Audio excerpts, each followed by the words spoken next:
Hello बच्चों,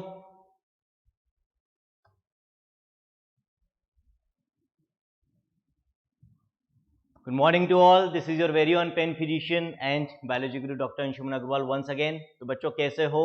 I hope सभी की पढ़ाई अच्छी चल रही है। हमारा जो लास्ट मोस्ट सेशन हुआ था बच्चों, मोटिवेशन एंड स्ट्रेटेजी सेशन, उसमें मैंने आपको कुछ टास्क दिए थे। एक तो आपको रिकॉर्ड बुक बनानी थी, आई होप सभी ने बना ली होगी, है ना? तो जिन बच्चों ने नहीं बनाई है भाई वो बता दें। आई होप सभी ने बना ली होगी, है ना? तो जिन बच्चों ने नहीं, और कल से बच्चों आपका एक ग्रुप बनाया जा रहा है जिसमें आपको सारथी एक मेंटोर अलॉट किया जाएगा जो डेली यही चेक करेगा कि भाई आपने जो रिकॉर्ड बुक बनाई है, जिसमें मैंने आपको टास्क दिया था कि भाई आप जो भी रोजाना पढ़ते हो, जो भी चीज रिवाइज कर रहे हो या न्यूमेरिकल्स कर रहे हो, क्वेश्चन कर रहे हो, शीट कर रहे हो, डीपीपी कर रहे हो, एनीथिंग, या नोट्स याद कर रहे हो किसी चैप्टर के, वो आपको उस रिकॉर्ड बुक के अंदर लिखने हैं, है ना? भाई सब कुछ ऑडिबल है और विजिबल है प्रॉपरली, ऑडियो वीडियो दोनों प्रॉपरली विजिबल है बच्चों, और सुनाई दे रहा है ऑडियो? किसी तरह की कोई प्रॉब्लम हो तो आप बता सकते हो।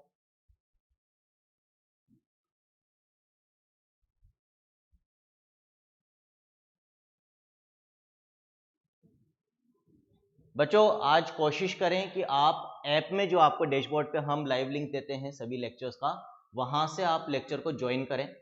हमने ऐप पे इनबिल्ट चैट अब इनकॉर्पोरेट करी है और कोशिश करें कि आज उसको ही यूज करें। आपको कोई भी डाउट आता है विद इन द लेक्चर या जो भी मैं आपसे पूछ रहा हूं आपको उसका जवाब देना है, तो यूट्यूब की लाइव चैट यूज ना करके बच्चों आज आप कोशिश करें कि हमारी जो ऐप की जो इंटरफेस है वही यूज करें, उसी पर लेक्चर को देखें और वहीं से आप कमेंट भी कर सकते हैं, चैट भी कर सकते हैं बच्चों मेरे साथ, ताकि हम इसको प्रॉपर वे में एक लाइव टेस्टिंग कर सकें।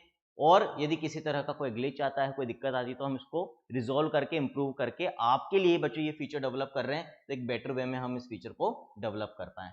तो एक तो बच्चों रिकॉर्ड बुक प्रॉपर्ली मेंटेन करनी है, आपको इसके बारे में और इन्फॉर्मेशन दे देंगे सारथी के बारे में कि भाई कैसे आपको डेली पूछा जाएगा कि आपने क्या क्या करा, क्या नहीं करा। डेली का प्लानर बच्चों रात को सोते वक्त बनाना है कि हमें नेक्स्ट डे क्या करना है, ये हमें सारी चीजें पता होनी चाहिए बच्चों, है ना? स्टार्ट करते हैं बच्चों। जो अपना लेक्चर चल रहा था, चैप्टर चल रहा था बच्चों बायोलॉजिकल क्लासिफिकेशन, उसमें ऑलरेडी 3 लेक्चर्स हम कंप्लीट कर चुके हैं। पहले लेक्चर में हमने इंट्रोडक्टरी पार्ट देखा था, दूसरे लेक्चर में बच्चों हमने किंगडम मोनेरा की बात करी थी, तीसरे लेक्चर में हमने किंगडम प्रोटिस्टा के बारे में बात करी थी। आज बच्चों हम नेक्स्ट किंगडम स्टार्ट करेंगे and that is kingdom fungi. Kingdom fungi start करेंगे बच्चों, ठीक है? जनरल बातें इन सब के बारे में ऑलरेडी हम कर चुके हैं। जैसे हमने किंगडम मोनेरा के बारे में बात करी थी कि जितने भी प्रोकैरियोटिक ऑर्गेनिजम्स हैं वो सब किसके अंदर आते हैं बच्चों? किंगडम मोनेरा के अंदर आते हैं। इसी तरह से बच्चों फिर हमने बात करी थी कि जितने भी यूनिसेल्युलर यूकैरियोटिक ऑर्गेनिजम्स हैं वो सब किंगडम प्रोटिस्टा में आते हैं। हाँ, वहां पर मैंने बोला था कुछ एक्सेप्शंस हैं कि दूसरे किंगडम्स में भी आपको यूनिसेल्युलर यूकैरियोटिक ऑर्गेनिजम्स मिल सकते हैं। जैसे एक एक्सेप्शन आपको यहां पर भी देखने को मिलता है, हम यीस्ट के बारे में बात करते हैं, जो क्या है? एक यूनिसेल्युलर फंजाई है। फंजाई सारी बच्चों यूकैरियोटिक होती है, तो एक यूनिसेल्युलर यूकैरियोटिक ऑर्गेनिज्म आपको फंजाई में भी मिलेगा।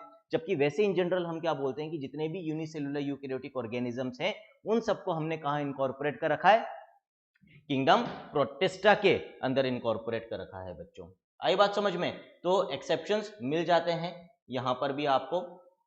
अब बच्चों किंगडम फंजाई में मोड ऑफ न्यूट्रिशन की यदि हम बात करें तो मोड ऑफ न्यूट्रिशन में मैं ऑलरेडी आपको बता चुका हूं, जब हमने विटाकर की 5 किंगडम क्लासिफिकेशन की क्राइटेरिया का डिस्कशन करा था, वहां पर हमने सभी किंगडम्स की जनरल फीचर्स की, मेन फीचर्स की बात करी थी।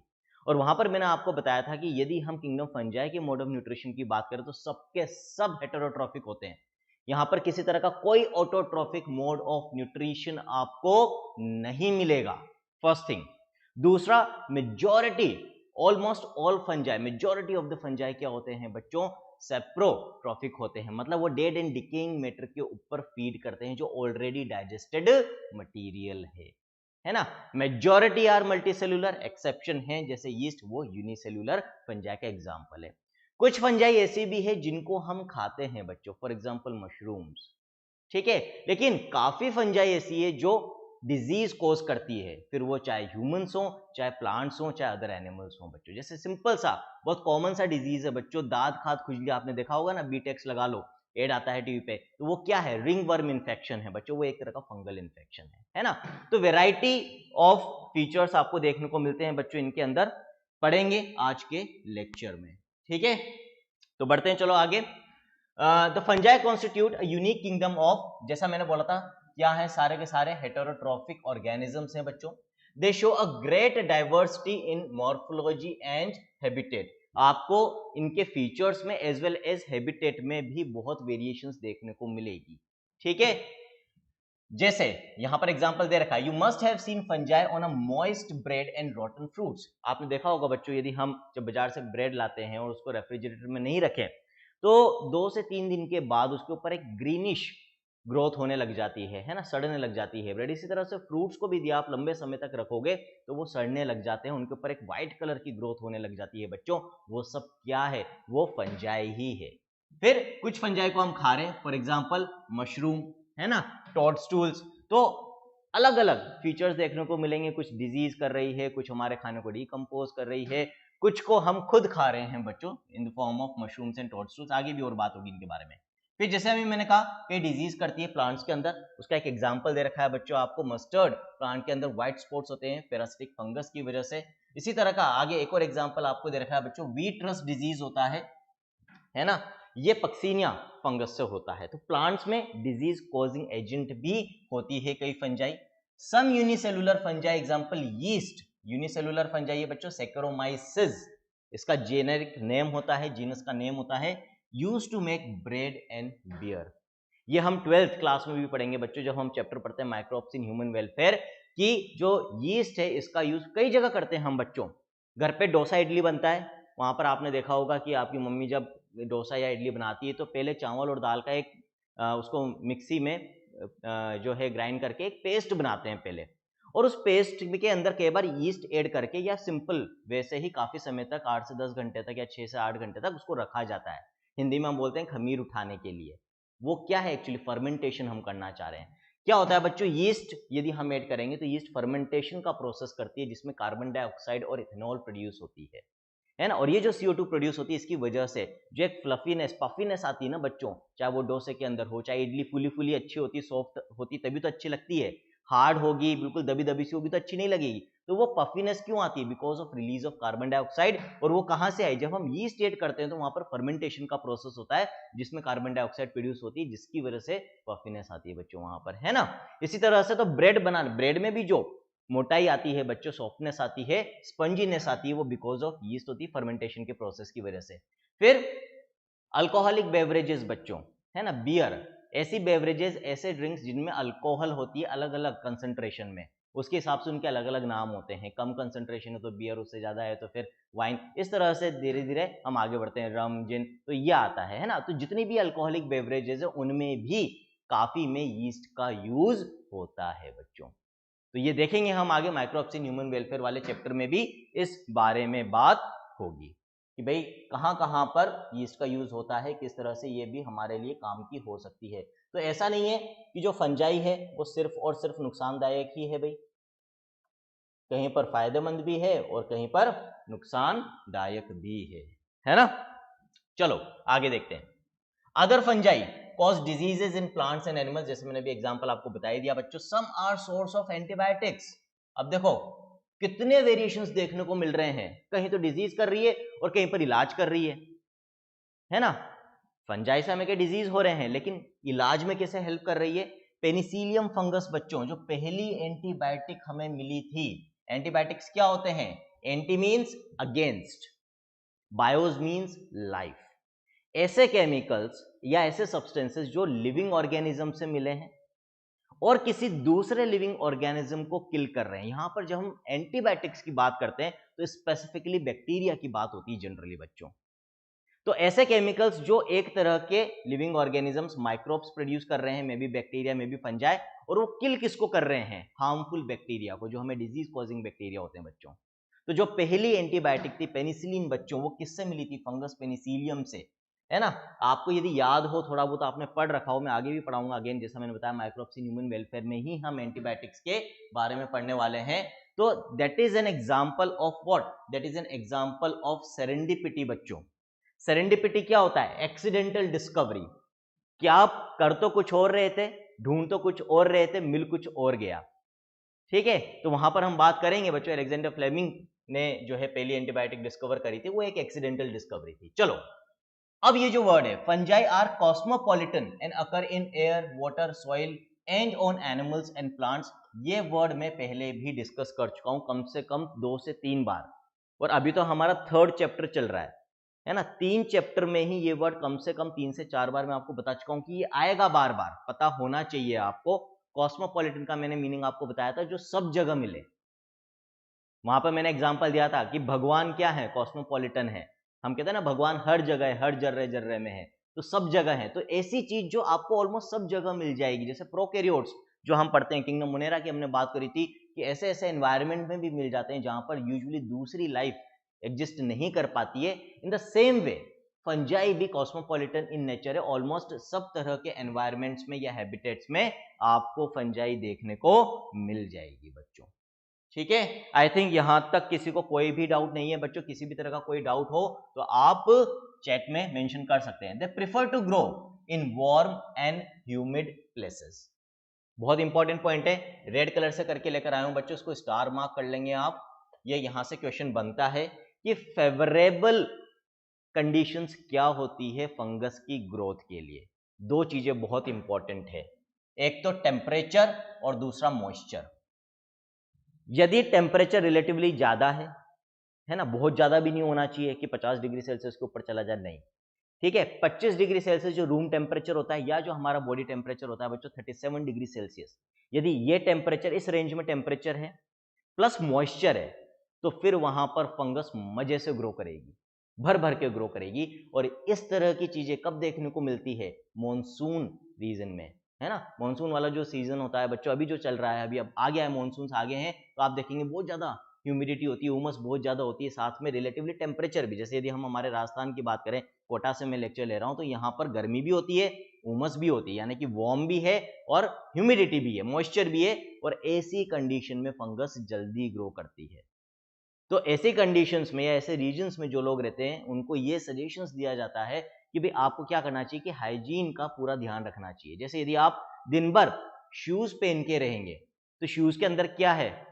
वार्म भी है, बॉडी टेम्परेचर बढ़ जाता है वहां पर पैरों में, प्लस लगातार पसीना आता है, तो मॉइस्चर भी मिल रहा है, तो वहां पर फंगल इन्फेक्शन होने के चांसेस पैरों में बढ़ जाते हैं बच्चों।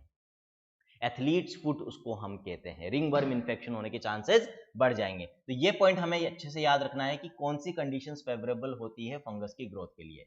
With the exception of yeasts which are unicellular, fungi are filamentous.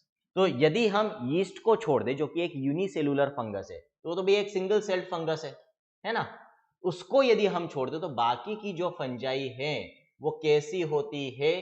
Filamentous, लंबी लंबी होती है बच्चों। कैसी होती है? लंबे लंबे फिलामेंट्स के फॉर्म में, रिबन लाइक फॉर्म में होती है। फिलामेंटस स्ट्रक्चर देखने को मिलता है आपको फंजाई के अंदर बच्चों। आगे बात समझ में? तो आई थिंक यहां तक किसी को किसी तरह का कोई भी डाउट नहीं है बेटा। कोई भी डाउट हो तो प्लीज लेट मी नो। ठीक, चलो। Their bodies consist of long slender thread like structures called hyphae. अब स्ट्रक्चर कैसा होता है? मैंने क्या कहा? फिलामेंटस स्ट्रक्चर होता है। अब ये फिलामेंटस स्ट्रक्चर किसका बना हुआ होता है बच्चों? लंबे लंबे थ्रेड लाइक स्ट्रक्चर्स का बना होता है। ये एक थ्रेड लाइक स्ट्रक्चर, फिर ये दूसरा थ्रेड लाइक स्ट्रक्चर, ये तीसरा थ्रेड लाइक स्ट्रक्चर, ये चौथा थ्रेड लाइक स्ट्रक्चर। इस तरह से मल्टीपल थ्रेड लाइक स्ट्रक्चर्स से ये फंजाई बनती है। अब हर एक थ्रेड लाइक स्ट्रक्चर क्या कहलाता है बच्चों? हाइफे कहलाता है ना। तो बहुत सारे हाइफे मिलकर क्या बनाएंगे? एक नेटवर्क बनाते हैं। नेटवर्क ऑफ हाइफे क्या कहलाएगा? माइसीलियम। तो फंजाई का स्ट्रक्चर कैसा हुआ? Majority of fungi mycelium form में होगी, जो कि फिलामेंट की तरह दिखेगा। और ये जो माइसीलियम है मल्टीपल थ्रेड लाइक स्ट्रक्चर्स का बना हुआ होगा। और ये जो थ्रेड लाइक स्ट्रक्चर्स है ये क्या कहलाते हैं? जो मिलकर एक नेटवर्क यानी कि माइसीलियम बना रहे हैं बच्चों, ये थ्रेड लाइक स्ट्रक्चर्स कहलाते हैं हाइफे। आई नहीं आई बात समझ में? क्लियर है? ठीक है। अब बच्चों ये जो हाइफे है, अभी आगे जब हम क्लासिफिकेशन ऑफ फंजाई पढ़ेंगे तो वहां पर हम देखेंगे कि ये हाइफे दो तरीके के हो सकते हैं। मान लो ये एक थ्रेड लाइक स्ट्रक्चर है ना, ये एक हाइफा है बच्चों। अब इसके अंदर एक पॉसिबिलिटी तो क्या है, न्यूक्लियाई है बहुत सारे, मल्टी न्यूक्लिएटेड है, ठीक है, लेकिन कंटिन्यूअस मास ऑफ साइटोप्लाज्म, बीच में किसी तरह की कोई सेल वॉल या पार्टीशन नहीं है। तो ऐसा हाइफे जिसमें किसी तरह का कोई बीच में सेप्टा या वॉल या पार्टीशन नहीं है, कंटिन्यूअस साइटोप्लाज्म प्रेजेंट है, पूरा अंदर साइटोप्लाज्म थ्रू एंड थ्रू भरा हुआ है और उसके अंदर बहुत सारे न्यूक्लियाई है कि मल्टी न्यूक्लिएटेड कंटिन्यूअस साइटोप्लाज्म है, तो ऐसा हाइफे क्या कहलाएगा? आप क्या बोलोगे उसको? सेप्टेट बोलोगे या असेप्टेट बोलोगे? सेप्टा का मतलब होता है वॉल, सेप्टेट स्ट्रक्चर जिसमें बहुत सारी वॉल्स हो, असेप्टेट जिसमें वॉल्स नहीं हो। तो ऐसा हाइफे जो मैंने यहां पर बना रखा है जिसमें वॉल्स नहीं है, तो क्या कहलाएगा बच्चों? ये असेप्टेट कहलाएगा, पहली चीज। और यदि उसमें मल्टीपल न्यूक्लियाई हैं, कंटिन्यूअस जो साइटोप्लाज्म है उसमें बिना किसी पार्टीशन के बहुत सारे न्यूक्लियाई प्रेजेंट है, बीच बीच में कोई सेल वॉल या सेल मेम्ब्रेन पार्टीशन नहीं है, तो फिर एक और वर्ड हम यूज करते हैं और वो वर्ड क्या है बच्चों? सिनोसाइटिक हाइफे आप उसको बोलोगे। तो कुछ फंजाई में आपको हाइफे कैसे मिलेंगे? कंटिन्यूअस ट्यूब्स की तरह मिलेंगे। ये ट्यूब होलो ट्यूब की तरह हो गई जिसमें साइटोप्लाज्म भरा हुआ है और उसमें बहुत सारे न्यूक्लियाई हैं, यानी कि मल्टी न्यूक्लिएटेड साइटोप्लाज्म, और वहां पर वर्ड यूज होता है बच्चों सिनोसाइटिक हाइफे। अब ये जो सिनोसाइट वर्ड है बच्चों, इसी से रिलेटेड एक और टर्म होता है और वो टर्म क्या है बच्चों? That term is syncytium. क्या होता है बच्चों वो टर्म? सिंसीशियम। अब वो सिंसीशियम और सिनोसाइट में डिफरेंस क्या है वो देख लेते हैं। देखो बच्चों, यहां पर मैंने सिनोसाइटिक हाइफे तो बना दिया कि multi nucleated mass of cytoplasm है। ये यदि शुरुआत से ऐसे ही बना है तो हम वर्ड यूज करेंगे सिनोसाइट। लेकिन मान लो शुरुआत में कैसा था, ये इस तरीके से था, बीच में सेल वॉल पार्टीशन थे और हर सेल के अंदर एक एक न्यूक्लियस था। सपोज करो शुरुआत में ये ऐसा था, और बाद में क्या हुआ? बाद में मान लो ये जो पार्टीशंस हैं बच्चों ये हट गए, बाद में ये डिसॉल्व हो गई बीच की वॉल्स, और डिसॉल्व होने के बाद ऑटोमेटिकली जब बीच की वॉल्स डिसॉल्व हो जाएगी तो वापस से ये क्या बन जाएगा? एक multi nucleated mass of cytoplasm बन जाएगा। बनेगा या नहीं बनेगा बच्चों? है ना? अल्टीमेटली अब ये दोनों एक जैसे हैं, लेकिन अंतर क्या है? ये शुरुआत में यूनी न्यूक्लिएटेड था, बीच में सेप्टा थे, बाद में सेप्टा डिसॉल्व हुए और ये multi nucleated mass of cytoplasm बना। ये शुरुआत से ही जब फॉर्मेशन हुआ इसका तो ये ऐसा ही बना था, शुरुआत से किसी तरह की कोई पार्टीशन या वॉल या सेप्टा नहीं थे। यदि शुरुआत से ऐसा ही बन रहा है तो हम उसको सिनोसाइटिक स्ट्रक्चर बोलेंगे। यदि बाद में ऐसा बन रहा है, शुरुआत में पार्टीशंस थे, तो फिर उसको हम सिंसीशियम बोलेंगे। क्या बोलेंगे बच्चों? सिंसीशियम बोलेंगे। आई नहीं आई बात समझ में? क्लियर है सबको? ठीक है, ठीक। तो यहां तक आई थिंक किसी तरह का कोई डाउट नहीं है। अदर्स है सेप्टे और cross walls in their hyphae. तो फंजाई में या तो आपको सिनोसाइटिक हाइफे मिलेंगे, multi nucleated mass of cytoplasm, या फिर कैसे मिलेंगे? इस तरीके से मिलेंगे, पार्टीशन के साथ। उसको क्या बोलेंगे? सेप्टेट या सेप्टे प्रेजेंट है भाई वहां पे। सेप्टा सिंगुलर होता है, सेप्टे प्लूरल होता है। The cell walls of fungi are composed of chitin and polysaccharides. ये मैंने पहले भी आपको बताया था जब विटाकर की हमने बात करी थी 5 किंगडम क्लासिफिकेशन की, कि जो किंगडम फंजाई है इसमें भी सेल वॉल होती है, लेकिन ये सेल वॉल प्लांट किंगडम से अलग होती है। प्लांट किंगडम में जो सेल वॉल आपको मिलती है वो सेलुलोज की मिलती है बच्चों, लेकिन यहाँ जो सेल वॉल मिलती है वो आपको काइटिन की मिलती है। काइटिन क्या है? एक तरह का पॉलीसेकेराइड है, कार्बोहाइड्रेट, ये कॉम्प्लेक्स कार्बोहाइड्रेट है बच्चों। कहां पढ़ेंगे काइटिन के बारे में हम? काइटिन का पूरा स्ट्रक्चर, फीचर, कैसे बनता है, क्या होता है, क्या प्रॉपर्टीज होती है, ये सब हम देखेंगे चैप्टर बायोमोलिक्यूल्स के अंदर। किसके अंदर देखेंगे बच्चों? बायोमोलिक्यूल्स के अंदर देखेंगे। यहां तक किसी को कोई भी डाउट हो you can let me know, बता सकते हो बच्चों। ठीक है, मुझे लग रहा है कि आज शायद कुछ बच्चों को ज्वाइन करने में दिक्कत आ रही है लेक्चर। अंजलि का भी अभी मैसेज आया था, देखते हैं एक बार।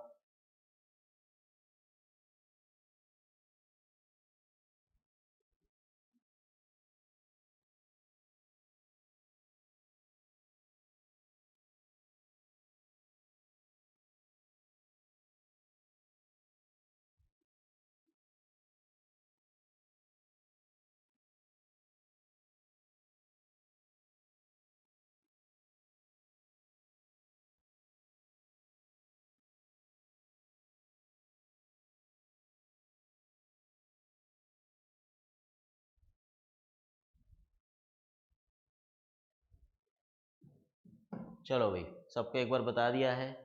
सब कुछ कंफ्यूजन है आज बच्चों को ज्वाइन करने में, कोई नहीं, सबको इन्फॉर्म कर दिया है। अभी नहीं भी ज्वाइन कर पाते हो बच्चों, आप में से कोई या किसी तरह की कोई प्रॉब्लम आती है तो आपको हमने अलग से लाइव लिंक भी आज शेयर करा है डाउट सॉल्विंग ग्रुप के ऊपर, आप वहां से भी ज्वाइन कर सकते हो। फिर भी किसी तरह की कोई दिक्कत आती है तो आपकी ऐप में, आपके अकाउंट में तो ये लेक्चर मिल ही जाएगा आपको, वहां से भी आप देख सकते हो। चलो, those that depend on living plants and animals are called parasites. आपको पैरासाइट्स भी मिलेंगे जो डिजीज कॉजिंग फंजाई होती है बच्चों। एक और तरह की नेचर इनके अंदर देखने को मिलती है आपको, दैट इज सिम्बायोइट्स। तो सेप्रोफाइट्स होते हैं, ये तो हमें पता ही है, डेड एंड डिकेइंग मैटर के ऊपर फीड करते हैं। पैरासाइट्स भी हो सकते हैं, डिजीज कॉज कर सकते हैं, हमें नुकसान पहुंचाएंगे, बदले में फायदा लेंगे। और सिम्बायोटिक एसोसिएशन भी शो करते हैं कुछ ऑर्गेनिजम्स के साथ। सिम्बायोटिक एसोसिएशन क्या होती है बच्चों? ऐसी एसोसिएशन जिसमें जो दो लोगों के बीच में इंटरेक्शन हो रहा है, दो ऑर्गेनिजम्स के बीच में इंटरेक्शन हो रहा है, दोनों को ही एक दूसरे से फायदा हो रहा है। फॉर एग्जाम्पल बच्चों, दो तरह की सिम्बायोटिक एसोसिएशन फंजाई की जो मोस्ट कॉमन है, उनमें एक है लाइकन्स। लाइकन्स में किसके साथ एसोसिएट हो रहे हैं? एल्गी के साथ हो रहे हैं बच्चों। क्या फायदा मिल रहा है फंजाई को? एल्गी क्या होती है बच्चों? ऑटोट्रॉफिक होती है, खुद अपना खाना बना सकती है, फोटोसिंथेटिक रिएक्शन शो करती है। तो एल्गी जो खाना बनाएगी वो फंजाई को मिल रहा है, तो फंजाई को न्यूट्रिशन मिल रहा है यहां से, ठीक है, ग्रो करने के लिए शेल्टर भी मिल रहा है। और एल्गी को यहां पर रिटर्न में क्या फायदा मिलता है बच्चों? एक तो न्यूट्रिशन, जो न्यूट्रिएंट्स होते हैं आसपास के एनवायरनमेंट में से, उसके एब्जॉर्प्शन में मदद मिलती है, प्लस कहीं ना कहीं अगेन एक ग्रोइंग मीडियम मिलता है। तो ये जो लाइकन है बच्चों, this is association between fungi and algae. मैं आपको कोशिश करूंगा इन द कमिंग डेज की आपको प्रत्यक्ष में, लाइव में लाइकन दिखाऊं, है ना। जहां पर मैं सर्जरी के लिए जाता हूं बच्चों, एनेस्थीसिया कोर्स पे जाता हूं, जहां पर मैंने जो हॉस्पिटल ज्वाइन कर रखा है, उसका जो रास्ता है करीब कोटा से 30 से 40 किलोमीटर दूरी पर है, और बीच में पूरा घना जंगल है, पूरा घना जंगल है बच्चों बीच में जो जाता है। तो और अभी मॉनसून सीजन चल ही रहा है, बारिश के मौसम में वहां पर जो पेड़ होते हैं, क्योंकि एक चीज हम पढ़ेंगे बच्चों, इकोलॉजी में भी इसकी बात आएगी, और इस चैप्टर के एंड में भी लाइकन्स के बारे में बात है कि लाइकन्स पॉल्यूशन की बहुत अच्छे इंडिकेटर होते हैं। जहां पॉल्यूशन बहुत ज्यादा होगा वहां पर आपको लाइकन की ग्रोथ नहीं मिलेगी। तो वो जो एरिया है जहां पर मैं जाता हूं बच्चों, फ्रॉम कोटा टू राउत भाटा, बीच का जो एरिया है, जो एक बिल्कुल जंगल वाला एरिया है, वहां पर पॉल्यूशन ना के बराबर है। और इसीलिए जो रेनी सीजन होता है पर्टिकुलरली, वहां पर इस समय पर वहां के पेड़ों के तनों पर, स्टेम पर आपको लाइकन की ग्रोथ मिल जाती है। तो अब जब भी मैं जाऊंगा, यदि मेरे को ऐसा कुछ देखने को मिलता है तो डेफिनेटली मैं आपके लिए एक वीडियो बनाऊंगा और आपके साथ शेयर करूंगा कि लाइव में, रियलिटी में लाइकन आपको कैसी देखने को मिलती है बच्चों, ठीक है। चलो आगे देखते हैं। तो एक तो लाइकन हो गया, सिम्बायोटिक एसोसिएशन। दूसरा बच्चों, ये इसी तरह की सिम्बायोटिक एसोसिएशन किसके साथ शो करती है? रूट्स ऑफ हायर प्लांट्स, जिसको हम कहते हैं माइकोराइजा। राइजा वर्ड यहां पर रूट्स के लिए यूज हो रहा है, माइको वर्ड डिनोट्स फंजाई। तो फंजाई और रूट्स के बीच के एसोसिएशन को हम कहते हैं माइकोराइजल एसोसिएशन बच्चों, या माइकोराइजा कहते हैं। इसमें क्या होता है बच्चों?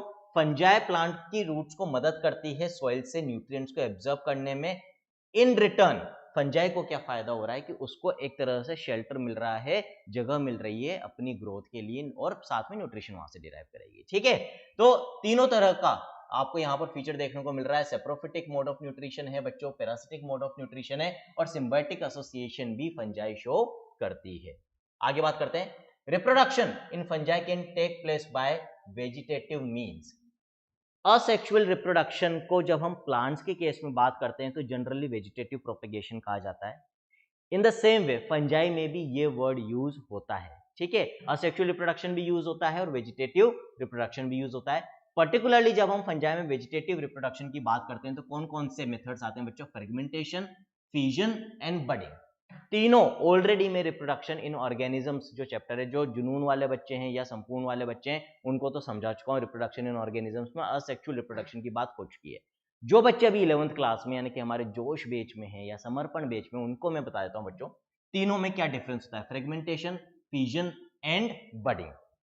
सबसे पहले हम बात करेंगे बच्चों फ्रेगमेंटेशन की। फ्रेगमेंटेशन का मतलब होता है, ये एग्जांपल मैंने पहले भी दिया था आपको, सपोज करो मेरा हाथ कटकर गिर जाए, यहां पर अलग हो जाए, ठीक है।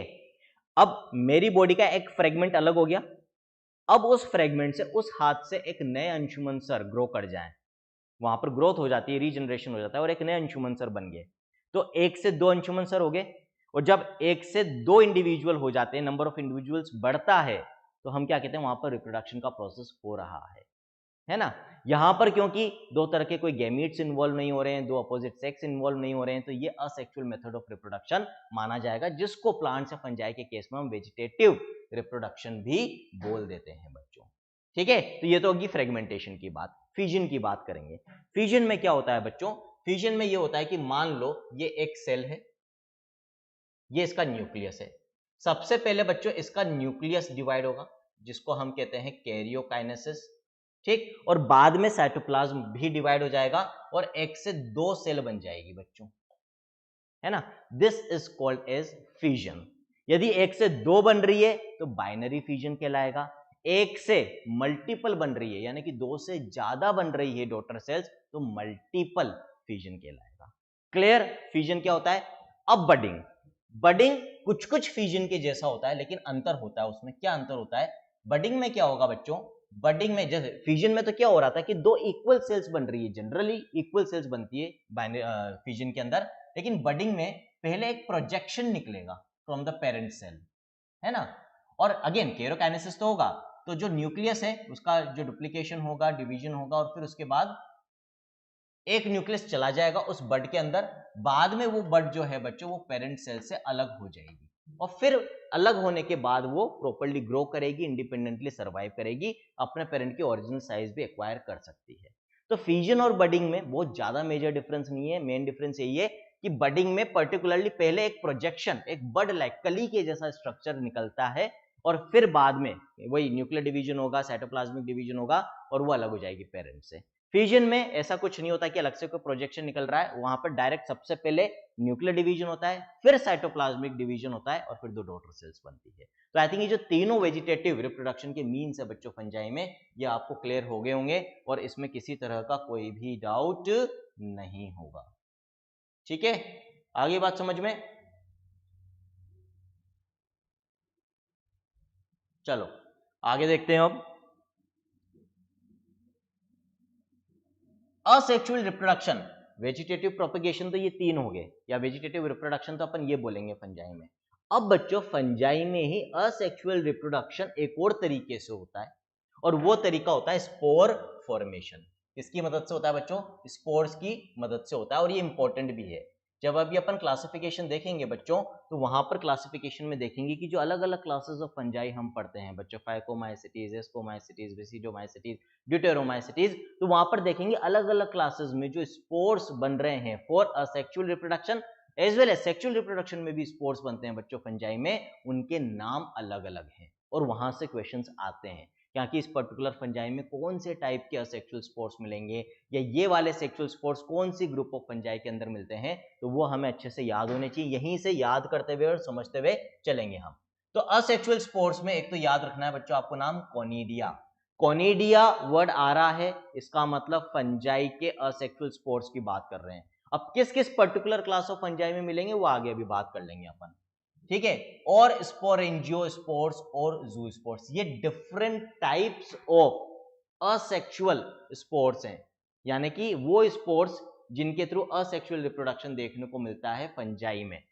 कुछ में स्पोरेंजियोस्पोर्स कहते हैं, कुछ में जूस्पोर्स बनते हैं, और कुछ में कोनिडिया नाम के स्पोर्स बनते हैं बच्चों। जू स्पोर्स की खासियत क्या होती है कि these are motile spores, motility देखने को मिलेगी आपको इनके अंदर बच्चों। सेक्सुअल रिप्रोडक्शन की बात करें तो सेक्सुअल रिप्रोडक्शन में भी स्पोर्स बनते हैं बच्चों फंजाई में, उनके नाम इनसे अलग होंगे। फॉर एग्जांपल ऊस्पोर्स बनते हैं, एस्कोस्पोर्स बनते हैं, बेसिडियोस्पोर्स बनते हैं। एस्कोस्पोर्स, बेसिडियोस्पोर्स बहुत इजीली याद रख सकते हो बच्चों, जो क्लासेस के नाम है वहीं से इनके नाम दिए। एस्कोमाइसिटीज में एस्कोस्पोर्स, बेसिडियोमाइसिटीज के अंदर बेसिडियोस्पोर्स देखने को मिलते हैं। ये जो स्पोर्स बनते हैं बच्चों, ये किसके अंदर बनते हैं? कुछ स्पेशल टाइप ऑफ स्ट्रक्चर्स के अंदर बनते हैं, जिनको हम कहते हैं फ्रूटिंग बॉडीज।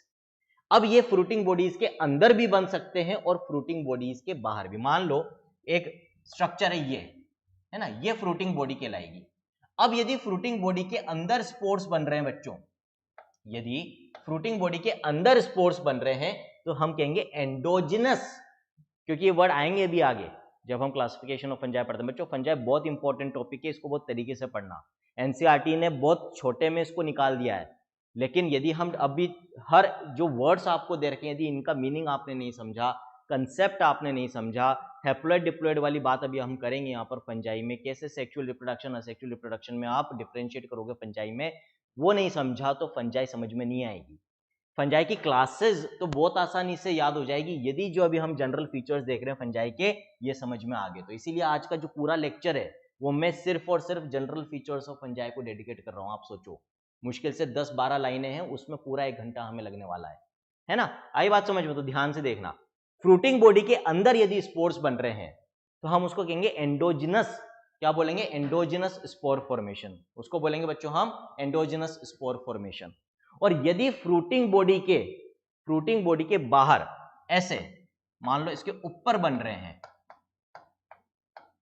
जैसे हम देखेंगे बच्चों कोनिडिया के केस में, है ना, बाहर बन रहे हैं, that will be called as exogenous spore formation. अंदर endo means inside, exo means outside, endogenous spore formation and exogenous spore formation. I think ये वाला पॉइंट सबको समझ में आ गया होगा, आगे इसकी बात चर्चा होगी बच्चों। चलो आगे देखते हैं अब, है ना, यहां तक आया सबको समझ में? तो ये जो स्पोर्ट्स के नाम हैं, जैसे जैसे हम आगे क्लासेस पढ़ेंगे वहां समझ में आ जाएंगे। अब एनसीईआरटी ने यहां पर क्या बात करी है, तो सेक्सुअल साइकिल यानी कि सेक्सुअल रिप्रोडक्शन जो फंजाई के अंदर देखने को मिलता है उसमें 3 स्टेप्स देखने को मिलते हैं बच्चों। कौन कौन से? First step, fusion of protoplasms between 2 motile और non motile gametes called plasmogamy. Gamete formation हुआ और 2 गेमिट जो बन रहे हैं मोटाइल भी हो सकते हैं, नॉन मोटाइल भी हो सकते हैं बच्चों यहां पर, ठीक है। उनका जो प्रोटोप्लाज्म है, या सिंपल वे में अभी समझना चाहो तो जो साइटोप्लाज्म है बच्चों, उसकी मिक्सिंग हम कह सकते हैं, फ्यूजन होगा, आपस में जुड़ेगा दोनों का, that will be known as plasmogamy. उसके बाद दोनों न्यूक्लियाई जो होंगे गेमिट्स के वो फ्यूज करेंगे, that is called as karyogamy, है ना। फ्यूजन ऑफ गेमिट्स जैसे होता है वैसे ही यहां पर भी हो रहा है, सिंपल है ना। हमारे अंदर भी हम देखते हैं तो गेमिट्स में ही होता है, पहले प्लाज्मोगेमी देन कैरियोगेमी। आगे बात समझ में? फिर मियोसिस, अब यहां पर ये इंपॉर्टेंट है। हमारे में तो क्या होता है बच्चों, गेमिट्स हैप्लॉइड है, हैप्लॉइड गेमिट्स फ्यूज हुए, डिप्लॉइड जाइगोट बना, और डिप्लॉइड जाइगोट फिर माइटोटिक डिवीजन, माइटोसिस शो करता है, इक्वेशनल डिवीजन, मतलब जाइगोट डिवाइड होकर डिप्लॉइड सेल्स ही बनाएगा और पूरा ऑर्गेनिज्म बन जाएगा। फंजाई में जो मेन बॉडी होती है बच्चों वो हैप्लॉइड होती है, ध्यान रखना। तो यहां पर क्या हो रहा है बच्चों, गेमीट्स के फ्यूजन से सेक्सुअल रिप्रोडक्शन में जो जाइगोट बन रहा है वो एक डिप्लॉइड स्ट्रक्चर है। यदि इसके अंदर माइटोसिस होगा आगे तो फिर पूरी जो फंगस की जो बॉडी बनेगी बच्चों वो डिप्लॉइड सेल्स की बनेगी, जो पॉसिबल नहीं है क्योंकि हैप्लॉइड बॉडी होती है फंगस के अंदर, फंजाई के अंदर। तो हम क्या चाहेंगे, इस जाइगोट से क्या बननी चाहिए, हैप्लॉइड सेल्स बननी चाहिए। और डिप्लॉइड सेल से हैप्लॉइड सेल कैसे बनेगी, आधा क्रोमोसोम नंबर कैसे होगा बच्चों, बाय रिडक्शनल डिवीजन यानी कि मियोसिस। मियोसिस करना यहां पर जरूरी है। तो यहां पर क्या देखने को मिलेगा आपको, यहां पर आपको मियोसिस देखने को मिलेगा।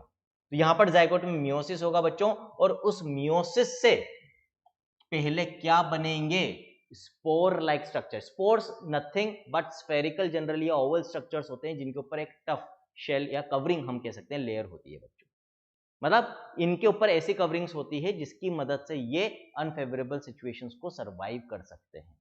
ऐसे टफ वॉल्ड स्ट्रक्चर्स को हम स्पोर्स कहते हैं। तो यहां पर जो जाइगोट है बच्चों वो मियोसिस शो करके हैप्लॉइड स्पोर्स बनाता है। लेटर ऑन यही हैप्लॉइड स्पोर फिर किस में जर्मिनेट होते हैं या ग्रो करते हैं, फंगल हाइफे में ग्रो करते हैं और एक फंगस के माइसीलियम को बनाने में मदद करते हैं। पूरा नेटवर्क ऑफ हाइफे बन जाता है जिससे एक नई फंगस ग्रो करती है बच्चों। आगे बात समझ में? यहां पर और एक डिटेल दे रखी है इसी के बारे में, जो 3 स्टेप है। अब इनमें देखो क्या वेरिएशन देखने को मिलता है। When a fungus reproduces sexually, sexual reproduction की हम बात करें, अब देखो सब समझ में आ जाएगा। 2 हैप्लॉइड हाइफे, सेक्सुअल रिप्रोडक्शन है तो 2 पेरेंट होने जरूरी है। तो 2 अलग अलग फंगस, मेन बॉडी हैप्लॉइड होती है तो हैप्लॉइड हाइफे क्या करेंगे बच्चों, कंपैटिबल मेटिंग टाइप, मतलब जो आपस में मेटिंग कर सकते हो, they come together and fuse, fusion हो जाएगा। जब 2 हैप्लॉइड सेल आपस में फ्यूज कर रही है, एक तरह से यहां पर गेमेटिक फ्यूजन हो रहा है, तो क्या बनेगा, डिप्लॉइड स्ट्रक्चर बनेगा बच्चों। In some fungi the fusion of two haploid cells immediately results in diploid cell. अब कुछ फंजाई में तो क्या होता है बच्चों, जैसे ये मान लो अभी फिलहाल जस्ट फॉर अंडरस्टैंडिंग पर्पज है फंजाई की हम बात कर लेते हैं कि यहां पर बच्चों मान लो कि दो इसको अपन शेप दूसरा बनाए ताकि फंगस का फील आएगा अपने को ज्यादा बेटर रहेगा। ऐसे बनाते हैं, है ना फिलामेंट। ये मान लो दो हैप्लॉइड हाइफे ये फ्यूज कर रहे हैं, सेक्सुअल रिप्रोडक्शन यहां पर हो रहा है। अब यहां पर क्या पॉसिबिलिटी है बच्चों, दो पॉसिबिलिटीज है। पहली पॉसिबिलिटी तो ये है कि यहां पे इनके फ्यूजन से जो जाइगोट बन रहा है उसके अंदर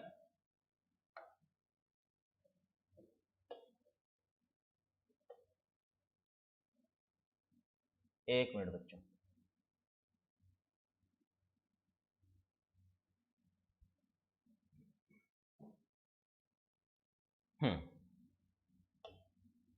तो उसके अंदर एक पॉसिबिलिटी तो क्या है कि जो साइटोप्लाज्म का फ्यूजन है, प्लाज्मोगेमी वो तो हो गई, लेकिन अभी कैरियोगेमी नहीं हुई है, न्यूक्लियर फ्यूजन नहीं हुआ, दोनों न्यूक्लियस अलग अलग पड़े हुए हैं देखो।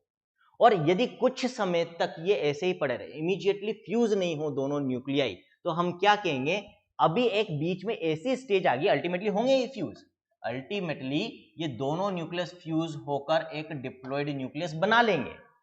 लेकिन ये कैसे हो सकता है काम, दो तरीके से हो सकता है। एक तो इमीडिएटली फ्यूज हो गए, जैसे ही दोनों हाइफे फ्यूज हुए, दोनों गेमीट फ्यूज हुए, न्यूक्लियर फ्यूजन भी हो गया, फटाफट एक डिप्लॉइड न्यूक्लियस बन गया। दूसरी पॉसिबिलिटी क्या है कि ये जो स्टेज है जहां पर दोनों न्यूक्लियस अभी अलग अलग हैं, आपस में फ्यूज नहीं हुए, ये कुछ समय तक एग्जिस्ट करे।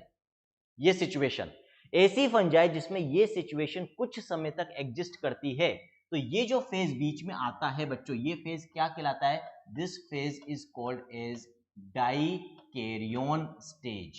क्या कहलाता है बच्चों, डाइकैरियोन स्टेज कहलाता है, इंटरमीडिएट स्टेज यदि आता है तो, है ना। और ये फेज पूरा क्या कहलाएगा, ये स्ट्रक्चर डाइकैरियोन कहलाएगा, फेज कहलाएगा dikaryotic phase. Di means two, karyo word refers to nucleus. ऐसा फेज, ऐसा स्ट्रक्चर जिसमें थोड़े समय के लिए दो न्यूक्लियाई प्रेजेंट हैं जो अभी तक फ्यूज नहीं हुए, अल्टीमेटली दोनों फ्यूज होंगे, एक डिप्लॉइड जाइगोट या स्ट्रक्चर बन जाएगा बच्चों, ठीक है। However, in other fungi like Ascomycetes and Basidiomycetes, an intervening dikaryotic stage that is two nuclei per cell occurs. Such a condition is called dikaryon and the phase is called dikaryophase of fungus. Ultimately क्या होगा, later the parental nuclei fuse, ultimately दोनों nuclei fuse करेंगे and the cell become diploid. Cells कैसे बन जाएगी, diploid cells बन गई है। The fungi form fruiting bodies in which reduction division occurs leading to formation of haploid spores. अब ये जो यहां पर डिप्लॉइड सेल्स बनी है बच्चों, है ना, फ्रूटिंग बॉडीज बनेगी, जैसे मैंने अभी बोला था, उनके अंदर ये डिप्लॉइड सेल्स होगी बच्चों, ये सब डिप्लॉइड सेल्स है, ठीक है। अब ये जो डिप्लॉइड सेल्स है ये क्या शो करेगी बच्चों, ये शो करेगी रिडक्शन डिवीजन। रिडक्शन डिवीजन का मतलब क्या होता है, मियोसिस।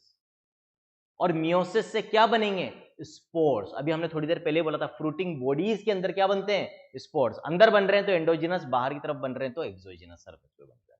कुल मिलाकर लेकिन फ्रूटिंग बॉडीज बनेगी और फिर जो डिप्लॉइड सेल्स है वो मियोसिस शो करके हैप्लॉइड स्पोर्स बनाती हैं। ये हैप्लॉइड स्पोर्स फिर ग्रो करते हैं इनटू फंगल हाइफे, जिससे एक नई फंगस ग्रो करती है, रिप्रोड्यूस होती है बच्चों। आई थिंक जो सेक्सुअल रिप्रोडक्शन का प्रोसेस है फंजाई में पूरी तरह से सब बच्चों को समझ में आ गया होगा। इसमें बच्चों किसी भी तरह का कोई डाउट हो तो आप लोग पूछ सकते हो, बता सकते हो, है ना। कोई भी दिक्कत हो बता देना बच्चों।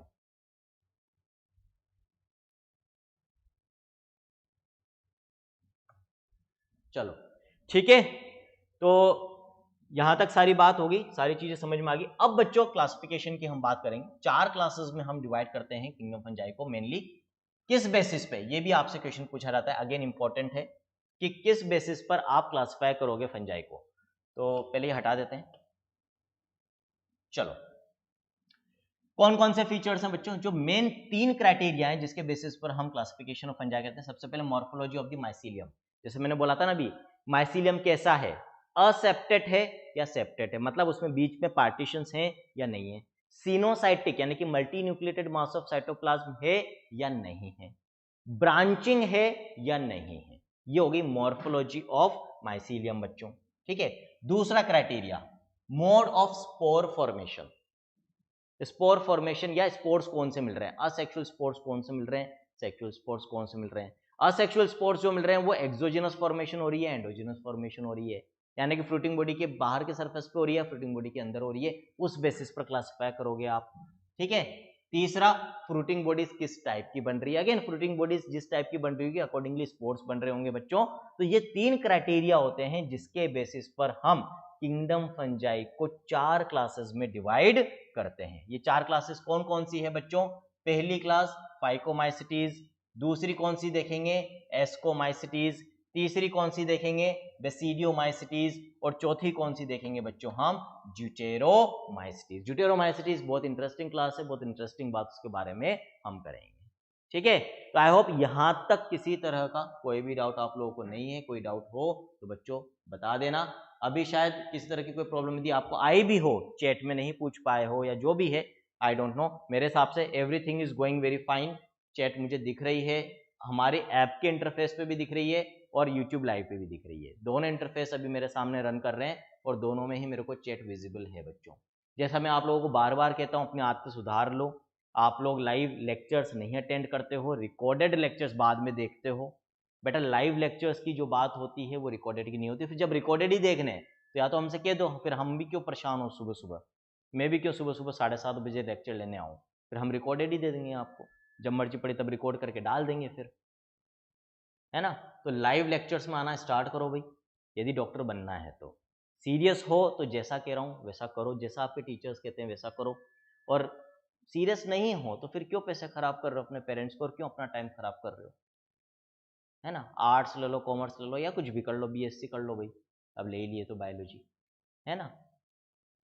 टाइम मत खराब करो, अननेसेसरी पैसा मत खराब करो अपने पेरेंट्स का, और उनकी जो होप्स है बच्चों उनको मत खराब करो, चोट मत पहुंचाओ, ठीक है।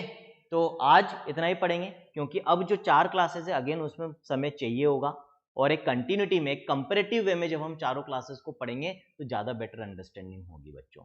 तो आज का जो लेक्चर था वो जनरल फीचर्स ऑफ फंजाई पढ़ना बहुत जरूरी था, एक अच्छे वे में, प्रॉपर वे में समझना जरूरी था, क्योंकि उसके बिना क्लासेस समझ में नहीं आती। अब जब जनरल फीचर्स अच्छे से समझ में आ गए तो क्लासेस बहुत इजीली समझ में आ जाएगी बच्चों अपने को, है ना। वेडनेसडे को नेक्स्ट मोस्ट सेशन रखा है हमने, अगेन मोटिवेशन स्ट्रेटजी सेशन, जिसमें मैं डिस्कस करने वाला हूं कि फिजिक्स को कैसे अप्रोच करें कि हम एटलीस्ट 150 प्लस मार्क्स इंश्योर कर सकें। यदि आप बच्चों फिजिक्स के अंदर 150 प्लस मार्क्स इंश्योर कर लोगे तो ये मान के चलो कि सिलेक्शन हो जाएगा, क्योंकि बायोलॉजी तो हम ऐसे पढ़ ही रहे हैं कि ठीक है कि 320 प्लस या 330 प्लस ये तो लाने ही लाने और आ जाएंगे बायोलॉजी में, यदि आप तरीके से जैसे पढ़ा रहा हूँ वैसे पढ़ लोगे तो। यदि वहां पर वो लिया है, यदि आप फिजिक्स में 150 प्लस लिया है तो आप ऑलमोस्ट 500 वाले टारगेट तो वैसे ही पहुंच गए।